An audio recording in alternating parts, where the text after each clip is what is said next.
Hello friends, welcome back to my channel. आज का जो वीडियो का टॉपिक है वो है आदिकाल के प्रश्न भाग 1। और इसमें जो प्रश्न लिए गए हैं वो प्रीवियस एग्जाम में आए हुए प्रश्न हैं।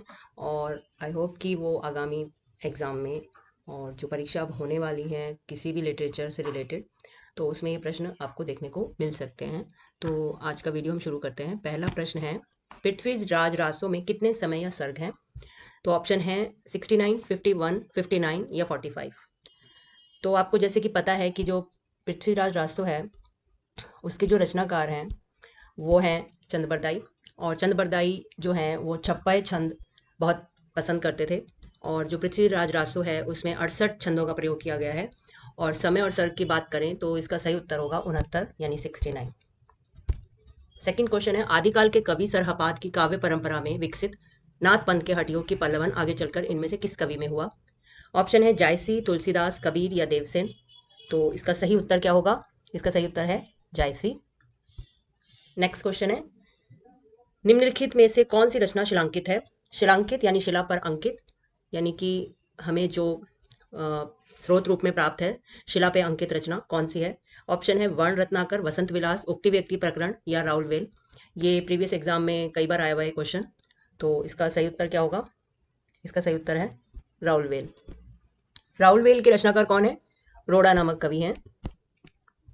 और ये जो शिलांकित जो कृति है ये 10वीं-11वीं शताब्दी की गद्य पद्य मिश्रित चंपू काव्य है। और इसमें नक्षिक वर्णन की श्रृंगार परंपरा का आरंभ भी माना जाता है इसी रचना से।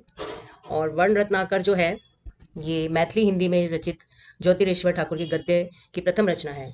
ठीक है। नेक्स्ट क्वेश्चन है, सिद्धों की बानियों को हिंदी काव्यधारा के नाम से किसने संग्रहित किया? ऑप्शन है प्रबोध चंद बागची, पंडित राहुल सांकृत्यायन, हर प्रसाद शास्त्री या डॉक्टर हरमन याकोवी। तो इसका सही उत्तर क्या होगा? इसका सही उत्तर है पंडित राहुल सांकृत्यायन। इन्होंने सिद्धों की बानियों को हिंदी काव्यधारा के नाम से संग्रहित किया। ठीक है। नेक्स्ट क्वेश्चन है, नागरी प्रचारणी सभा से प्रकाशित पृथ्वीराज रासो के संस्करण को अप्रामाणिक मानने वाले विद्वान इनमें से कौन से हैं? ऑप्शन है श्याम सुंदर दास, कर्नल टॉड, मिश्र बंधु, आचार्य रामचंद्र शुक्ल। तो इसमें प्रमाणिक, अप्रामाणिक और अर्धप्रमाणिक तीनों ही तरीके से प्रश्न को पूछ लिया जाता है।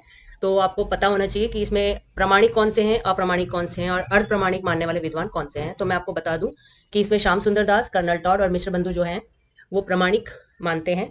और जबकि आचार्य रामचंद्र शुक्ल जो है इसका सही उत्तर है वो अप्रामाणिक मानते हैं। और अप्रामाणिक मानने में और भी विद्वान हैं रामचंद्र शुक्ल के अलावा, कविराज श्यामल दास है, गौरी शंकर हीरानंद ओझा है, वुलर है।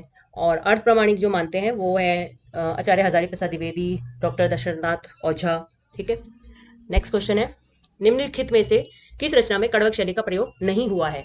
नहीं मतलब इसमें 3 ऐसी रचनाएं हैं जिसमें हुआ होगा और एक में नहीं हुआ होगा। तो आपको आंसर पहचानना है। पहला ऑप्शन है जम्बू स्वामी चरियू, ये स्वामी है, जम्बू स्वामी चरियू, पाहुड़ दोहा, पौन चरियू, महापुराण। तो कौन सी ऐसी रचना है जिसमें कड़वक शैली का प्रयोग नहीं हुआ है?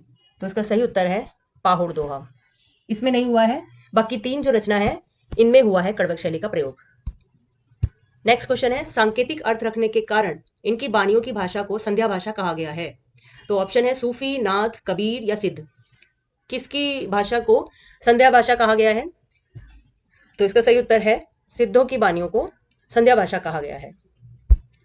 नेक्स्ट क्वेश्चन है, भविष्यत कहा रचना के रचनाकार कौन है? पहला ऑप्शन है मेरुतुंग, राम सिंह, हरिभद्र सूरी या धनपाल। तो इसमें आपको पता है कि मेरुतुंग जो है उनकी रचना का नाम है प्रबंध चिंतामणि। प्रबंध चिंतामणि। ठीक है। और जो राम सिंह है उनकी रचना का नाम तो बहुत फेमस है, पाहुड़ दोहा। और जो हरिभद्र सूरी है उसकी रचना का नाम है नेमिनाथ चरियू। नेमिनाथ चरियू। और इसका सही जवाब जो है वो है धनपाल, जिनकी रचना का नाम है भविष्यत कहा। नेक्स्ट क्वेश्चन में, आदिकाल के किस कवि की भाषा हिंदी के वर्तमान रूप के सर्वाधिक निकट है? ऑप्शन है चंद बरदाई, अमीर खुसरो, विद्यापति या मुल्ला दाऊद। तो इसका सही जवाब क्या होगा? इसका सही जवाब है अमीर खुसरो। आदिकाल के कवि हैं अमीर खुसरो और भाषा जो इनकी भाषा है हिंदी के वर्तमान रूप के सर्वाधिक निकट पाई जाती है। और जो मुल्ला दाऊद है, ये जो मुल्ला दाऊद हैं इनका निर्गुण धारा के प्रेमार्जी शाखा के कवि माने जाते हैं ये। और मुल्ला दाऊद की जो अवधी भाषा में है, चौपाई दोहा छंद में चंद्रयान नामक कृति की रचना की है 1379 ईस्वी में। ठीक है। नेक्स्ट क्वेश्चन है, राहुल सांकृत्यायन ने हिंदी का पहला कवि किसे माना है? ऑप्शन है सरहपाद, पुष्पदंत, मुंज या चंद्रबरदाई। तो किसे माना है सबसे पहला कवि राहुल सांकृत्यायन ने? तो इसका सही उत्तर है सरहपाद। और ये अक्सर एग्जाम में पूछ लिया जाता है। इन्हें राहुल भद्र भी कहा जाता है, सरहपाद को। ठीक है। इनके जो ग्रंथ का नाम है वो दोहा कोश है। और आचार्य रामचंद्र शुक्ल ने चंद्रबरदाई को हिंदी का प्रथम महाकवि माना है। रामकुमार वर्मा ने स्वयंभू को हिंदी का प्रथम कवि माना है। और शिव सिंह सेंगर ने पुष्यदंत को हिंदी का प्रथम कवि माना है, जबकि राहुल सांकृत्यायन ने सरहपाद को प्रथम कवि माना है। ठीक है। तो ये हमारे आज के 10 क्वेश्चंस थे। आपको कैसा लगा आप बताइए। ठीक है, कमेंट बॉक्स में अगर किसी भी प्रश्न में संदेह है तो वो भी आप बता सकते हैं, शेयर कर सकते हैं कुछ मोर इन्फॉर्मेशन। उसके अलावा ये हमारे सोशल मीडिया हैंडल्स हैं, टेलीग्राम आप लिंक से ज्वाइन कर सकते हैं मातृभाषा, और इंस्टाग्राम है हिंदी शुभारंभ के नाम से। ठीक है। और दूसरा, thank you so much for watching my video. Next video में हम और 10 क्वेश्चंस अच्छे लेके आते हैं। मिलते हैं अगले वीडियो में।